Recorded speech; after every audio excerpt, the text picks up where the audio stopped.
So now we move forward to Hawaiʻi. So after Kapuaʻi passes away, she's offered the opportunity to take the throne, but she doesn't accept. But she's about to do good things, right?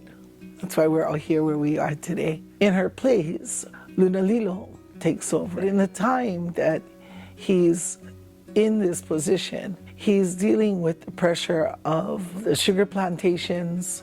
He's seeing a decline in whaling. There's a lot of things that's happening that's just seems to be falling apart. It's interesting that he's still called the people's king. He got along with everyone, natives and non-natives alike. So we're going through this transition period. Who comes after him? Liliuokalani. She's dealing, of course, with the passing of her brother. It's difficult. She's trying to figure out how to move forward. And they want her to move forward quickly, and then she has to deal with the overthrow. And I'm not going to go deep into the overthrow, but I will say she understood the need for her people to rise up and tried to give every opportunity for Hawaiians to have a space, to know where they stood.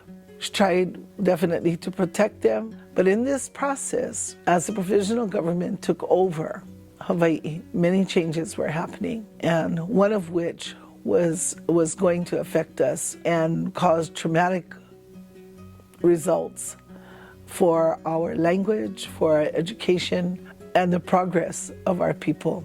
1896, there's an Act 57 that mandates English in all public schools in Hawaiʻi. I'm just going to share a little bit about what happens when you take away someone's language. The language that they feel in, language that they think in, language they can express their deepest thoughts. Something happens in your na'au. Something happens deep inside of you.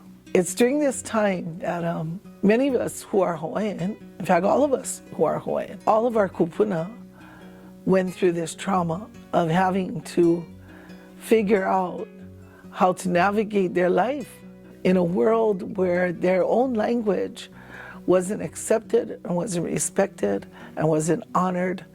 And so it was a relearning. As I said before, learning was really important. Education was prioritized. But I don't think they ever felt that they had to give up something to learn something. It's this moment that, I go back in my own history and think about my own grandmother and what she went through so that I could be here. They're thinking about the future and what it's going to be like. How are they going to survive? How are they going to get a job? All of these things are passing through their minds.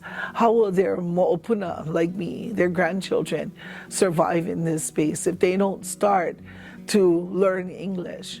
But some of them didn't get rid of their Hawaiian completely, thank God. They held it for many of us to be able to continue to learn our language, speak our language proudly. But that meant they went through that difficult time for being beaten for speaking the only language they knew to express themselves. Stories that, that I've been told, that I've heard, not just in my own family, but outside, of our kupuna who were humiliated, embarrassed, and beaten for speaking this language. It was almost as if they knew they had to give something up so that they could be better. But I think if they knew what we know now, they would have malama, and stood strong. They cared enough for their ohana to do these things.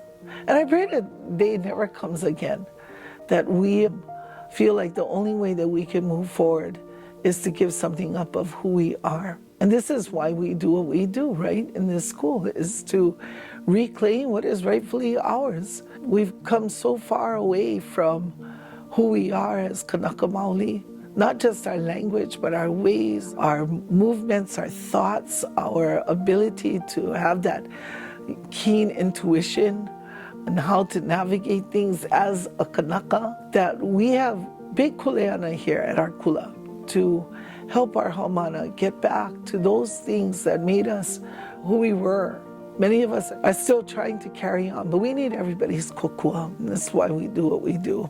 So when I look at what happened in that time frame when Hawaiian language was being given up so that we could advance and progress and be better. And the trauma and all of that, that pain that was caused. There was only one way to heal that pain, and that was to get it back.